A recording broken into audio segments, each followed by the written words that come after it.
Baik, saudara, hari ini kita akan teruskan serial pelajaran kita mengenai akhir zaman. Dan ini adalah yang terakhir, yaitu masa kekekalan. Masa kekekalan. Nah, kita sudah belajar soal tanda-tanda akhir zaman. Kita sudah belajar soal kedatangan Kristus kedua kali. Kita juga sudah belajar tentang penghakiman akhir. Kita juga sudah belajar tentang pengangkatan orang percaya. Kita juga sudah belajar perang terakhir, yaitu perang Harmagedon, di mana iblis dan antek-anteknya berusaha terakhir kali untuk melawan Kristus dan pengikut-pengikutnya. Dan setelah itu Yesus datang, penghakiman terakhir. Minggu lalu kita sudah pelajari, dan hari ini kita lanjutkan. Setelah itu kita akan memasuki masa kekekalan. Setelah penghakiman akhir dilaksanakan, barulah memasuki masa kekekalan. Ini topik yang sangat menarik, ya. Dan biasa disebut juga dengan eternal state, the eternal state, masa kekekalan, status atau kondisi kekekalan, atau juga bisa disebut dengan the final state dari umat manusia, kondisi manusia yang paling final, yaitu masa kekekalan. Cuma ada dua pilihan, kekal di sorga selama-lamanya atau kekal di neraka selama-lamanya. Pada masa kekekalan ini yang pertama kita akan belajar bahwa hukuman kekal itu ditujukan kepada iblis dan semua antek-anteknya plus manusia yang mengikuti jalan dari si jahat. Mari kita baca Wahyu pasal 20 ayat 10. Kemudian Wahyu 21 ayat 8. Wahyu 20 ayat 10. Demikian firman Tuhan. Dan iblis yang menyesatkan mereka dilemparkan ke dalam lautan api dan belerang, yaitu tempat binatang dan nabi palsu itu, dan mereka disiksa siang malam sampai selama-lamanya. Alkitab menyaksikan bahwa masa kekekalan itu ada dua kebenaran penting. Yang pertama, hukuman kekal bagi iblis dan semua pengikutnya. Kita bisa baca dalam Wahyu pasal 20 ayat 10 dan Wahyu 21 ayat 8. Demikian firman Tuhan. Dan iblis yang menyesatkan mereka dilemparkan ke dalam lautan api dan belerang, yaitu tempat binatang dan nabi palsu itu, dan mereka disiksa siang malam sampai selama-lamanya. Wahyu 21 ayat 8. Tetapi orang-orang penakut, orang-orang yang tidak percaya, orang-orang keji, orang-orang pembunuh, orang-orang sundal, tukang-tukang sihir, penyembah-penyembah berhala, dan semua pendusta, mereka akan mendapat bagian mereka di dalam lautan yang menyala-nyala oleh api dan belerang. Inilah kematian yang kedua. Saudara melihat di Wahyu 20 dijelaskan bahwa pemimpin iblis, Lucifer, dan seluruh pengikutnya, yaitu sepertiga dari jumlah malaikat di sorga yang pernah memberontak kepada Tuhan, yang dilemparkan ke bumi ini. Jadi sepertiga yang memberontak, 2/3 yang tetap setia melayani Tuhan. Mereka akan dilemparkan ke dalam neraka yang kekal selama-lamanya. Kemudian manusia-manusia yang mengikuti si iblis. Saudara lihat tadi ayat ke-8 itu manusia-manusia yang tidak percaya, manusia-manusia yang penakut, tidak percaya, dan lain-lain. Saya nggak tahu kalau saudara ke mall lihat orang banyak, saudara lihat apa? Saya harap setelah membaca ayat ini, Wahyu 21 ayat 8, dimanapun Tuhan taruh kamu, di tempat turis, di mall, ya, di mana-mana, di lapangan, di pesta, di bar, di tempat saudara kunjungi, kalau ada orang-orang banyak, pikirkan ayat ini. Apakah mereka termasuk dalam barisan ini? Saya bisa bayangkan kan? Ini seolah-olah mereka berbaris. Berbaris, kelompok demi kelompok, sedang menuju ke neraka kekal, yaitu api dan belerang yang menyala-nyala selama-lamanya. Mengerikan sekali. Setiap lihat orang banyak, saudara jangan pikir, wah ini kalau saya jualan laku ini. jual bakmi.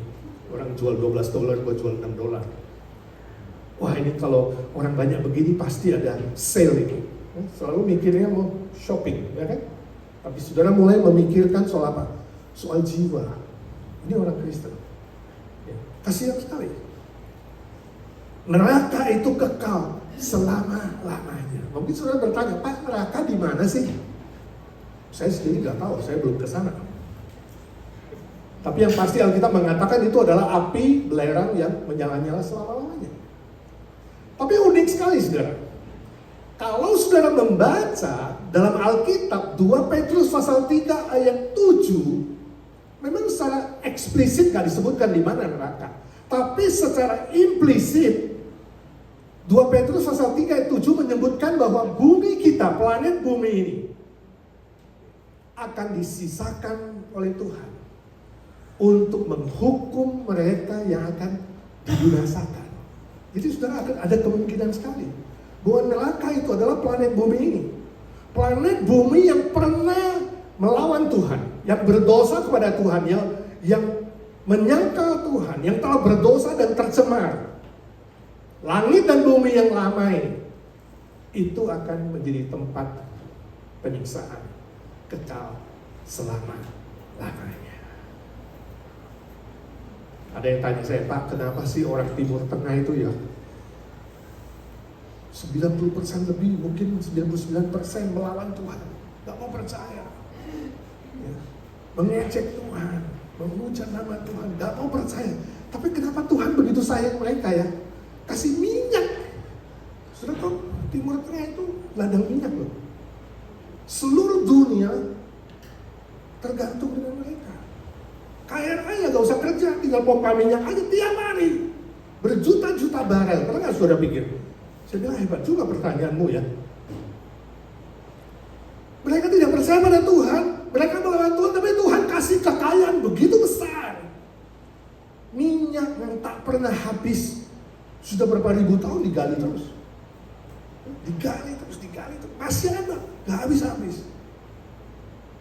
Saya bilang saya juga gak tahu, tapi Alkitab bilang bahwa kemungkinan sekali neraka itu adalah planet bumi yang akan dibakar selama-lamanya tanpa henti. Kemungkinan sekarang bersenang-senang dulu, tapi nanti api pembakarannya dari situ. Aku juga gak tahu, ya. Tapi yang pasti saudara, neraka itu bersifat kekal. Dengan ajaran ini kemudian kita menolak ajaran liberal, ajaran Adventisme yang ekstrim, dan ajaran dari Saksi Yehova yang mengatakan bahwa neraka itu tidak kekal. Sudah pernah dengar kan? Ini yang disebut dengan doktrin annihilation. Mereka mengatakan gak mungkin Tuhan itu begitu kejam. Dia kan maha kasih walaupun dia maha adil. Dia menghukum, tapi di balik hukuman itu dia ada cinta kasih. Masakan dia menyiksa manusia selama-lamanya? Pernah gak saudara pikir kayak begitu? Jadi neraka itu yang kekal gak ada. Lalu yang dimaksud dengan neraka itu apa? Yang dimaksud dengan kebinasaan itu apa? Ya hilang begitu aja, lenyap. Jadi begitu mati, lenyap, hilang. Seperti ditiup angin kayak apa-apa, pokoknya hilang eksistennya, jadi non-existent. Itu disebut doktrin annihilation. Nah, saudara setuju gak? Mana lebih bagus? Neraka yang kekal atau lenyap gitu aja? Alkitab tidak bicara itu. Walaupun Allah maha kasih, tapi Allah itu maha adil. Minggu lalu saya sudah singgung, Tuhan menciptakan neraka, bukan menciptakan, menentukan neraka. Ya, kemungkinan planet bumi yang sudah memberontak ini adalah untuk iblis dan antek-anteknya, bukan untuk manusia. Tapi kalau manusia mau memilih untuk ke sana, itu adalah free will, kehendak bebas dari manusia sendiri yang mau melawan Tuhan. Yang kedua, pada masa kekekalan itu, hidup kekal dan pahala disediakan bagi orang percaya. Mari kita lihat Wahyu 21 ayat 1 sampai 3. Wahyu 21 ayat 1 sampai 3. Demikian firman Tuhan. Lalu aku melihat langit yang baru dan bumi yang baru. Sebab langit yang pertama dan bumi yang pertama telah berlalu, dan laut pun tidak ada lagi. Dan aku melihat kota yang kudus, Yerusalem baru, turun dari sorga, dari Allah, yang berhias bagaikan pengantin perempuan yang berdandan untuk suaminya. Lalu aku mendengar suara yang nyaring dari tahta itu berkata, lihatlah, kemah Allah ada di tengah-tengah manusia, dan ia akan diam bersama-sama dengan mereka. Mereka akan menjadi umatnya, dan ia akan menjadi Allah mereka. Nah saudara, di sini Alkitab berbicara soal orang percaya akan hidup selama-lamanya dalam langit dan bumi yang baru, atau disebut Yerusalem baru, yang diciptakan oleh Allah, yang turun dari sorga. Sebab yang lama ini, langit dan bumi yang lama sudah berlalu, akan dihukum selama-lamanya, nggak tahu dicampakkan kemana, ya, pasti adalah bagian dari neraka. Nah, istilah langit dan bumi yang baru, istilah Yerusalem baru, istilah kemah Allah, ini adalah ungkapan yang sama. Ini semua artinya sama. Dan ini sejajar dengan apa yang Tuhan Yesus bilang dalam Yohanes 14 ayat 1 sampai ke 3, yaitu apa? Rumah Bapa. Yesus bilang, jangan kamu gelisah, jangan kamu takut, jangan kamu gentar. Di rumah Bapakku banyak tempat. Menunjuk kepada apa? Sorga. Sorga yang mulia, sorga yang indah, sorga yang kekal selama-lamanya, itu rumah Bapa di sorga. Jadi sorga bukan keadaan, sorga bukan perasaan, sorga bukan ilusi atau imajinasi, sorga bukan hayalan, tapi Yesus mengatakan sorga adalah rumah Bapa yang di sorga, kemah Allah atau rumah Allah, langit dan bumi yang baru yang disiapkan bagi orang-orang percaya. Nah, saudara tanya, di mana lokasinya, Pak? Saya belum pergi dan belum pernah diangkat ke sana juga. Tapi Rasul Paulus pernah diangkat ke sorga. Dalam 2 Korintus 12, Rasul Paulus mengatakan bahwa sorga itu adalah langit yang ketiga, atau tingkat yang ketiga, langit tingkat yang ketiga. Tingkat pertama yaitu yang atmosfer kita. Tingkat kedua yang di luar atmosfer kita. Tingkat ketiga itu adalah sorga. Jadi kalau ada agama tertentu mengatakan sorga itu punya 7 tingkat, Alkitab mengatakan tidak. Yang paling tinggi cuma tingkat ketiga. Rasul Paulus pernah diangkat di situ. Nanti pulang saudara baca di 2 Korintus 12. Nah, bagaimana informasinya secara detail, Alkitab gak jelaskan. Sebab apa? Sebab kita manusia masih memakai bahasa yang terbatas. Sorga tidak terbatas. Kita manusia memiliki mulut yang tidak sempurna. Sorga itu sempurna. Jadi dengan bahasa manusia yang tidak sempurna dan terbatas, tidak mungkin bisa menjelaskan sorga yang sempurna, yang kudus, dan yang kekal selama-lamanya. Jadi nggak tahu. Detailnya gimana nggak tahu. Yang pasti Alkitab cuma menggunakan ungkapan. Oh, jalannya seperti emas. Cuma seperti ungkapan. Ya. Ada banyak hal yang berharga di sana. Bangunannya itu terdiri dari batu-batu permata yang mahal. Cuma itu bahasa manusia. Ya. Terangnya sangat bercahaya, sangat putih, berkilau-kilauan. Cuma bilang begitu. Ya, tak terkatakan dan lain sebagainya dan lain sebagainya. Jadi Alkitab menjelaskan secara ungkapan. Yang pasti bagaimana? Kita tidak tahu. Yang pasti sempurna, kudus, ya, tak terbatas, mulia, melampaui semua hal yang bisa kita pikirkan, melampaui semua hal yang bisa kita rasakan, kita alami, melampaui apapun yang paling berharga di muka bumi ini, melampaui kebahagiaan dan kenikmatan apapun yang bisa kita temukan di bumi ini. Sebab di sorga itu kekal selama-lamanya. Nah, waktu Paulus terangkat, dia turun lagi, dia bilang, aku melihat sorga dan aku mendengar perkataan-perkataan di sana. tapi aku tidak boleh mengatakannya kepadamu. See?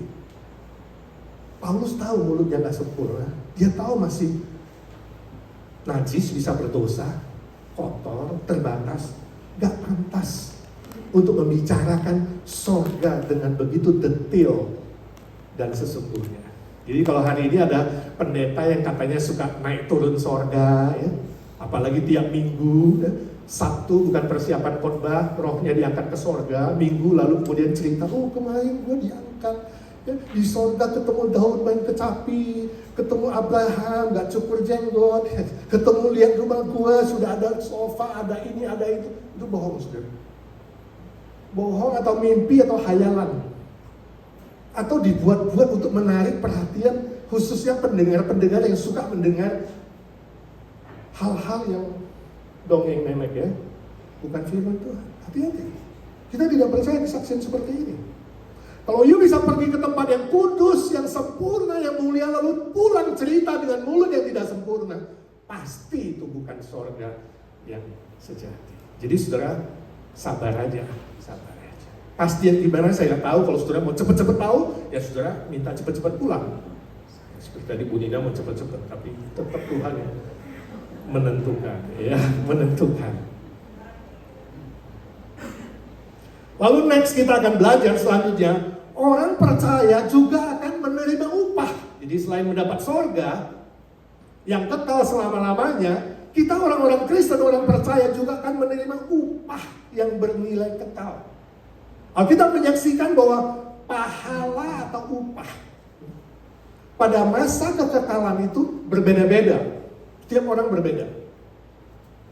Minggu lalu kita udah singgung sedikit karena ada orang yang membangun hidupnya, membangun kesaksiannya, membangun pelayanannya dari emas, seperti perak, seperti tembaga.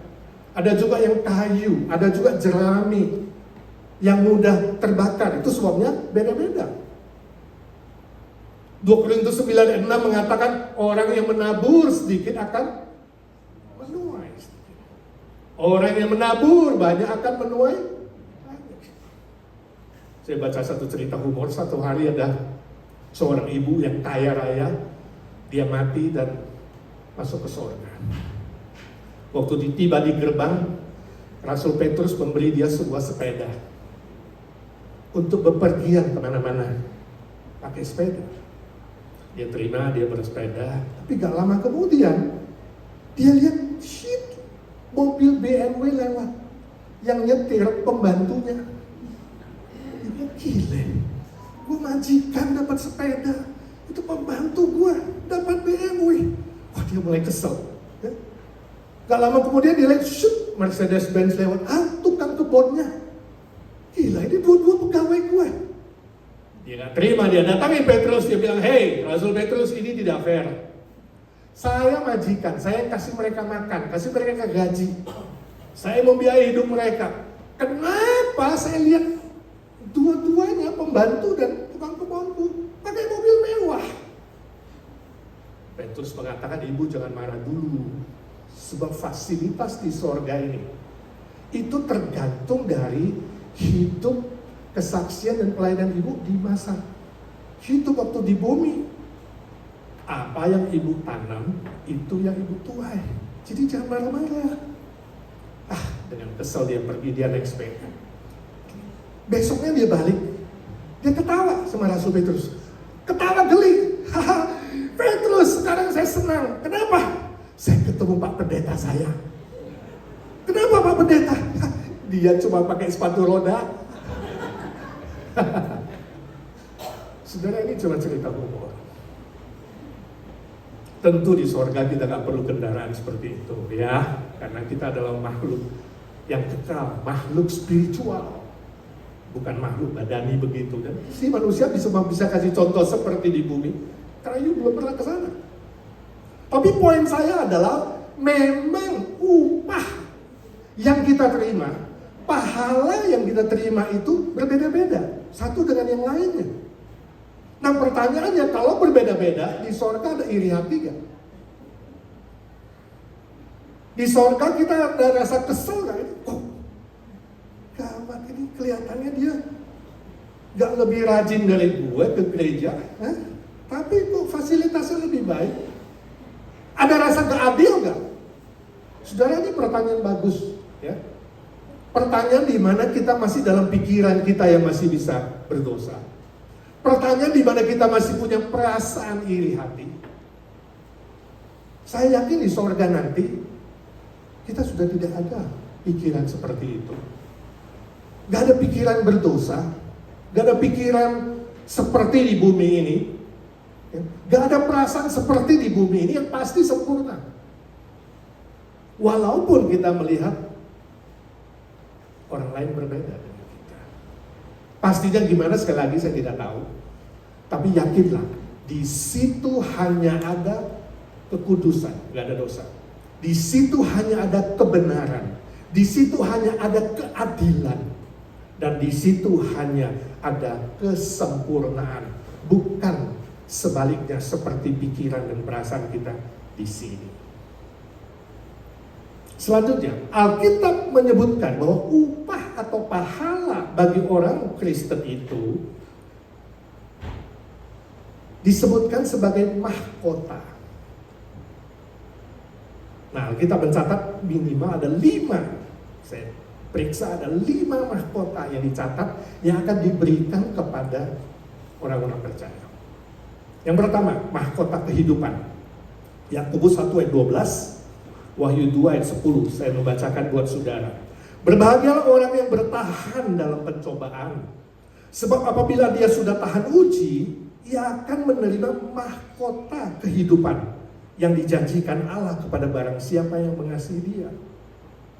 Hendaklah engkau setia sampai mati. Wahyu 2 ayat 10b. Hendaklah engkau setia sampai mati, dan aku akan mengaruniakan kepadamu mahkota kehidupan. Jadi saudara, konteksnya di Yakobus dan di Wahyu pasal 2 ini adalah soal apa? Orang percaya yang mengalami ujian atau cobaan dalam dunia ini. Kita akan menghadapi banyak cobaan dari si jahat, yang kemudian cobaan itu diubah oleh Tuhan menjadi ujian-ujian. Nah, barang siapa yang lulus ujian, dan barang siapa yang bisa bertahan setia sampai mati, dia akan mendapatkan mahkota kehidupan. Setiap kali baca Wahyu 2 ayat 10 ini, saya ingat bagaimana Tuhan dulu panggil saya menjadi hamba-Nya. Dulu saya sekolah engineering, cita-cita mau jadi insinyur, mau bangun bisnis yang besar di Jakarta, mungkin agen tunggal mesin dari Jerman, tapi kemudian Tuhan punya maksud lain. Dia panggil saya. Saya menolak Tuhan lebih 2 tahun, terus negosiasi. Tapi terakhir Tuhan memberi saya ayat ini. Dan uniknya, ketika saya didoakan di gereja, pendeta saya juga memberikan ayat ini, Wahyu 2 ayat 10b. Hendaklah engkau setia sampai mati. Nah, mungkin suatu hari kita akan mengalami ujian atau cobaan itu. Nah, ketika kita diuji, pilih ikut Tuhan, setia kepada Tuhan, atau harus menghadapi ancaman maut. Berdoa, minta kekuatan dari Tuhan, supaya setiap ujian dan cobaan yang datang, kita semua bisa lulus. Amin. Dan akan menerima mahkota kehidupan. Yang kedua, mahkota kemegahan. 1 Tesalonika 2 ayat 19. Mahkota kemegahan. Demikian firman Tuhan. Sebab siapakah pengharapan kami, atau sukacita kami, atau mahkota kemegahan kami di hadapan Yesus Tuhan kita pada waktu kedatangannya, kalau bukan kamu. Jadi Paulus berbicara kepada orang-orang Tesalonika di konteksnya. Ketika dia melayani mereka, dia menginjili mereka, memenangkan jiwa mereka, dan memulai gereja di sana, dia berkata, kamulah mahkota kemegahan. Jadi mahkota kemegahan ini diberikan kepada orang-orang yang melayani pekerjaan Tuhan, khususnya dalam memenangkan jiwa. Itu sebabnya Yesus memberikan amanat agung kepada setiap orang Kristen tanpa kecuali. Pergilah, jadikanlah semua bangsa muridku. Markus 19, kabarkanlah Injil kepada setiap makhluk, setiap manusia. Ini perintah. Jadi saudara, pekabaran Injil itu bukan hanya dilakukan oleh pendeta atau penginjil atau orang-orang tertentu. Saudara gak boleh cari alasan bilang, saya gak punya karunia mengabarkan Injil, gak bisa lah. Ya, saya gak akan lakukan. Gak ada. Semua orang Kristen pernah mengalami keselamatan. Kalau saudara pernah mengalami keselamatan, maka saudara akan diberikan kemampuan. Kalau Roh Kudus turun ke atas kamu, kamu akan diberi kuasa untuk menjadi saksi Tuhan, menceritakan kasih Tuhan, menceritakan Injil. Soal hasilnya menang atau tidak menang itu nomor 2. Soal orang lain mau percaya atau tidak percaya itu nomor 2. Tapi yang pasti kita semua diperintahkan untuk memberitakan Injil keselamatan. Dan upahnya adalah mahkota kemegahan. Apa yang kau megahkan di bumi ini? Ketika kau dapat mobil baru, ketika kau dapat rumah baru, ketika kau mendapat gelar, ketika kau mendapatkan kekayaan sepertiga dari bumi, saya nggak tahu apa yang membuatmu bermegah. Tapi Alkitab mengatakan mahkota kemegahan adalah ketika engkau bisa membawa satu jiwa, memenangkan jiwa, mengabarkan Injil untuk kerajaan Tuhan. Amin.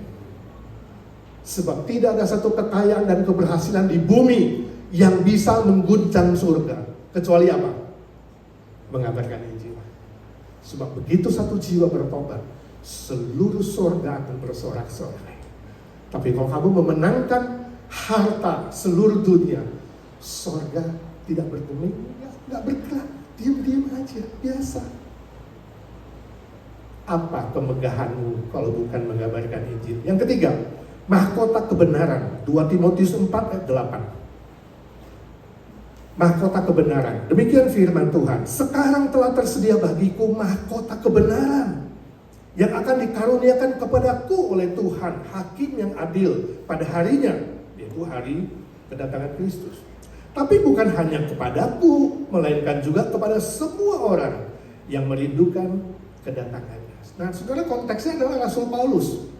Pada akhir hidupnya, dia berkata, aku telah mengakhiri pertandingan dengan baik. Aku telah mencapai garis finish dan aku telah memelihara iman.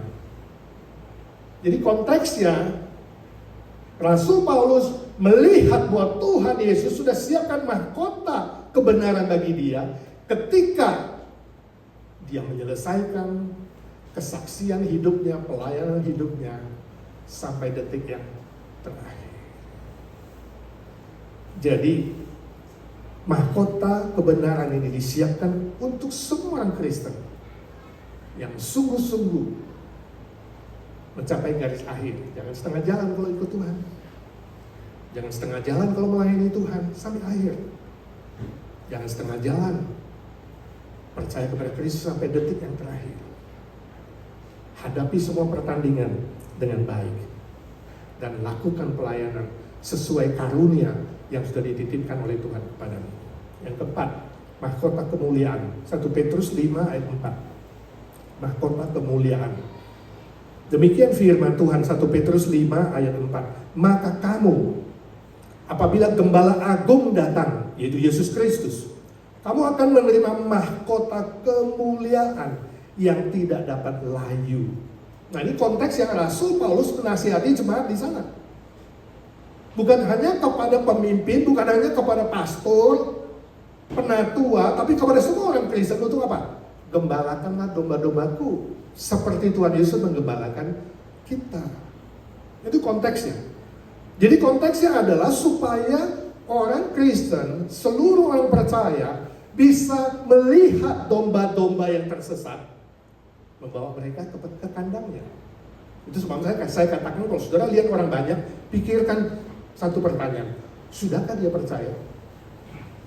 Dia sedang berjalan sibuk-sibuk kemana? Dia menuju ke neraka yang kekal atau dia menuju surga yang kekal? Ini pertanyaan yang paling penting di hati kamu, di pikiran kamu.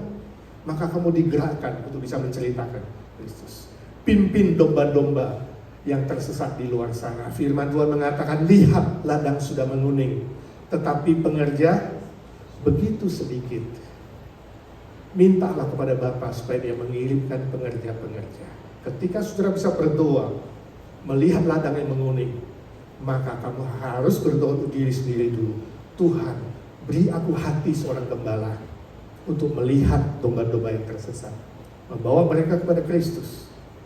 Dan kalau mereka sudah percaya, beri kamu hati gembala untuk bisa merawat domba-domba yang terluka, domba-domba yang sakit. Ini hati pelayanan, hati melihat jiwa-jiwa yang tersesat. Mahkota kemuliaan sudah disediakan bagimu. Yang terakhir, 5, mahkota yang abadi. 1 Korintus 9:25. Tiap-tiap orang yang turut mengambil bagian dalam pertandingan menguasai dirinya dalam segala hal. Mereka berbuat demikian untuk memperoleh suatu mahkota yang fana. Ini pertandingan dunia. Tetapi kita untuk memperoleh suatu mahkota yang abadi. Nah, konteksnya Rasul Paulus ingin menjelaskan soal kehidupan di bumi ini ibarat sebuah pertandingan. Dia bandingkan dengan atlet, kemudian dia bandingkan dengan petani, ya. Untuk hal-hal yang duniawi saja, para atlet atau saudara sendiri berjuang mati-matian supaya bisa menang dalam pertandingan, supaya bisa sukses dalam berhasil. Apakah dalam hal rohani juga begitu? Seharusnya bukan, sebab hidup kita adalah sebuah peperangan rohani. Untuk menghadapi begitu banyak tanda kutip musuh dari si jahat, dari dunia, dari kenikmatan kedagingan, dan berbagai macam hal, termasuk melawan keakuan kita, keegoan kita yang seringkali itu terlalu tinggi. Itu harus ditaklukkan. Nah, dalam konteks seperti ini, ketika engkau bisa memenangkan peperangan rohani itu dan mengalami kemenangan, kamu akan menerima mahkota yang abadi, bukan yang fana. Sebab itu saudaraku, fokus. Kalau mau sukses dan menang, fokus kepada Tuhan. Fokus kepada Tuhan yang menjamin kemenangan. Fokus kepada sasaran yang Tuhan siapkan atau Tuhan sediakan bagimu untuk dilawan. Ya. Lihat sasaran dengan benar, seperti orang bertinju, lihat sasarannya. Dan fokus kepada hati yang tabah, seperti seorang petani menantikan panen setelah dia menabur. Minta hati seperti itu, maka saudara akan mengalami kemenangan dalam peperangan rohani. Dalam kehidupan saudara, dalam pelayanan saudara, dalam kesaksian saudara, akan mengalami kemenangan dan mahkota abadi sudah disiapkan bagi saudara. Nah, pertanyaannya, mahkota 1 sampai 5 ini adalah mahkota yang bersifat hurufiah atau simbolis. Menurut saudara, simbolis atau hurufiah?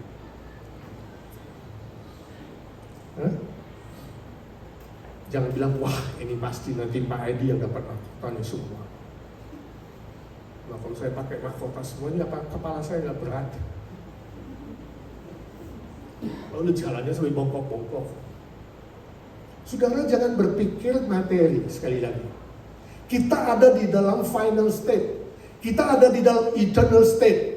Kita ada di dalam masa kekekalan yang bersifat spiritual dan kekal dan sempurna. Bagaimana bentuk mahkotanya saya tidak tahu.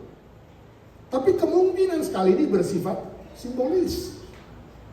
Bukan 5 mahkota yang ditumpuk di atas kepala kita. Atau bagaimana saya tidak tahu, karena berbentuk apa? Spiritual. Di dalam kekekalan. Yang pasti kita beda-beda. Yang pasti kita menerima upah yang berbeda. Hari ini kita masih berpikir dalam konteks pikiran yang terbatas. Kita berpikir materi yang terbatas. Dan semuanya masih disampaikan dengan ungkapan. Kita ada di dalam waktu, lokasi, dan pikiran yang belum sempurna. Bisa-bisa saja kita berpikir dan sedikit bingung. Gak apa-apa. Ya. Yang pasti, pada saat Tuhan Yesus datang kedua kali, pada saat setelah penghakiman terakhir, maka kita bukan saja menerima sorga yang kekal, tapi kita akan menerima upah, pahala, mahkota yang juga kekal abadi selama-lamanya. Dan pada saat itu tidak ada seorang pun yang bisa berkata Tuhan tidak adil, tidak benar. Apapun keputusan Tuhan Yesus, kita semua akan berkata, ya Tuhan, ini keputusan yang paling adil, paling benar, dan paling tepat. Kita akan menerima dengan hati yang puas. Saudara siap? Hah? Tapi ini yang saya mau bilang di dalam penutup. Jangan kamu bersaksi untuk Tuhan. Jangan kamu melayani pekerjaan Tuhan. Fokus kepada pahala. Jangan kamu melayani Tuhan hanya ingin mendapat pahala. Saya nggak mau motivasi kita melayani Tuhan itu adalah pahala atau upah. Apapun keputusan Tuhan, terserah Tuhan. Tapi saya rindu kita semua bersaksi bagi Tuhan, melayani pekerjaan Tuhan dengan motif mengasihi Tuhan. Bukan karena upah. Kalau anakmu membantu kamu, ya, baik-baikin orang tua hanya karena mau duitnya, itu anak belum dewasa, ya, belum sungguh-sungguh mengerti cinta kasih orang tua.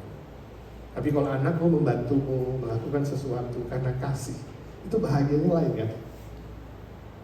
Saya tahu sebagian orang tua tentu kasih bonus kepada anak-anak. Kita zaman dulu juga begitu, hafal ayat aja dapat duit, cuci piring dapat duit, bersihin sepatu dapat duit, semua dapat duit. Akhirnya lama-lama, duitnya dulu dong Ma, duitnya dulu dong Pak. Jangan begitu sama Tuhan, ya.